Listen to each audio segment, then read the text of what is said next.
ቡራ ቀብራራው እንግዲህ እንደምታዩት ከሙሽዬ ጋራ እንግዲህ ከሀይሚዬ ጋር ከቅመምዬ ጋራ እንግዲህ ፏ ብትን ብለው እንግዲህ ቡራና ሀይሚዬ አንድ አይነት ሀበሻ ቀሚስ ለብሰው ከችሏል ማለት ነው። ኦ ማይ ጋድ የምር ያልተጠበቀ ነገር ነው። ዛሬ ማታ እንገናኝ ብለዋል። በጣም ደስ በሚል ነገር ነው እንግዲህ የተገናኙት ማለት ነው። የምር በቃ ሰውን ማስደሰት ማለት እንደዚህ ነው። የምር እንዴት ደስ እንዳለኝ ጋይስ። ይመቻችሁ። እንግዲህ በዚህ መልኩ ፏ ብትን ብለው መጥቷል ማለት ነው።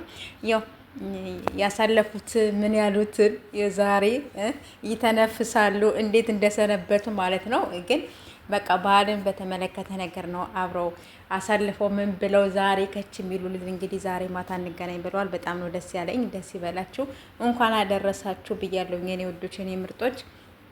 ስትገቡ ደግሞ በላይክ ግቡ ፕሊስ አበረታቱኝ የኔ ውዶች የኔ ምርጦች አበረታቱኝ እና በዚህ መልኩ እንግዲህ እያለ እንግዲህ ጾም ተፈታ ትላላችሁ እና እንግዲህ ሙጭ እያደረገ እንግዲህ ቡራ ቀብራራው እንግዲህ መጧል ማለት ነው። በጣም ደስ የሚል ነገር ነው። ዛሬ ደግሞ መልካም ነገር ነው ሲሰራ የዋለው። በጣም ደስ ብሎኛል። ደስ ይበላችሁ ብያለሁኝ።